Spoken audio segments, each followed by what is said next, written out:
আশা করি যে যারা দায়িত্বে আছেন এখন স্বরাষ্ট্র মন্ত্রণালয়, সিটি কর্পোরেশন, তারা যেহেতু এখানে অনেক মানুষজনের সমাগম হয় এই অনুষ্ঠান উপলক্ষে এবং সামনের দিনগুলোতে আরও বাড়বে। এই ক্ষেত্রে এখানকার নিরাপত্তা ব্যবস্থা নেওয়ার জন্য প্রশাসন জরুরি ব্যবস্থা গ্রহণ করবে আশা করি।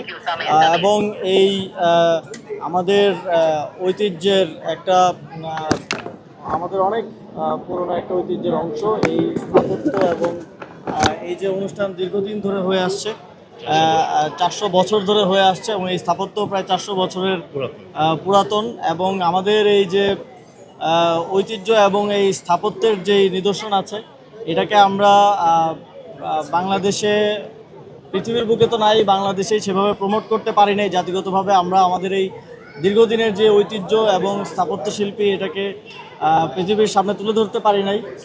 আশা করি সামনের দিনগুলোতে এই জিনিসগুলো নিয়ে সরকার কাজ করবে এবং আমরা যদি সুযোগ পাই তাহলে অবশ্যই আমাদের এই যে হিডেন জেমগুলো আছে, যেটা আমাদের দেশের মানুষজন ঠিকমতো জানে না, এটাকে পৃথিবীর সামনে তুলে ধরার চেষ্টা করব।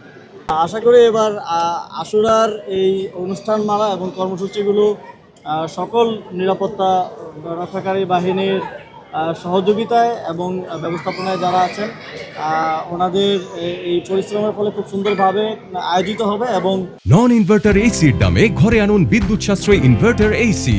এখন 1.5 ton my one inverter AC মাত্র 48,900 টাকা পাওয়া যাচ্ছে মিনিস্টার শোরুমে। কোনো ধরনের দুর্ঘটনা বা কোনো ধরনের খারাপ ঘটনা ছাড়াই খুব সুন্দরভাবে এবারের যেই অনুষ্ঠানমালা সেটা সম্পন্ন হবে।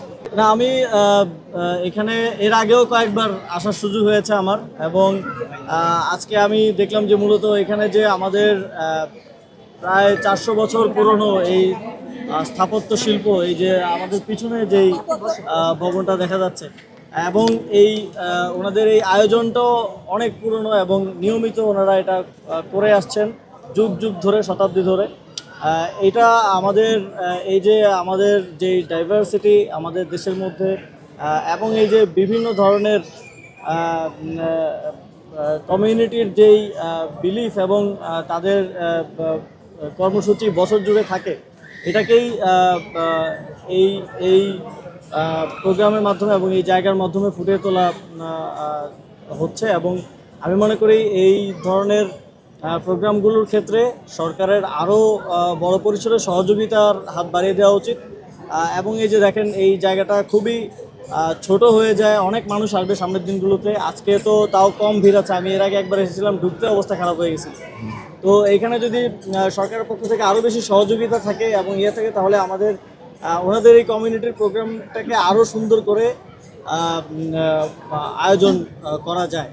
এই বিষয়ে ওনারা বললেন আমাদেরকে, আমরা শুনলাম যে ফ্যাসিস্টের আমলে ওনাদের কিছু জমি দখল করা হয়েছিল, প্রায় 3 বিঘার মতো জমি দখল করা হয়েছিল। এটা খুবই দুঃখজনক যে এরকম একটা প্রতিষ্ঠানের জমি পর্যন্ত দখল করতে হয়। তার মানে কী পরিমাণ নোংরামি হয়েছে সেটা তো আপনারা দেখছেনই। তবে 5ই আগস্টের পরে ওনারা এখানকার ওনাদের কমিউনিটি এবং এখানকার অন্যান্যদের সহযোগিতা সেটা পুনরায় ফেরত পেয়েছেন এবং আইনিভাবেও সেটা ওনারা ওনাদের দখলে নিয়ে এসেছেন। এক্ষেত্রে যদি ভবিষ্যতে কোনো ধরনের সহযোগিতা প্রয়োজন হয়, জাতীয় নাগরিক পার্টি এবং আমরা সবসময় পাশে থাকি।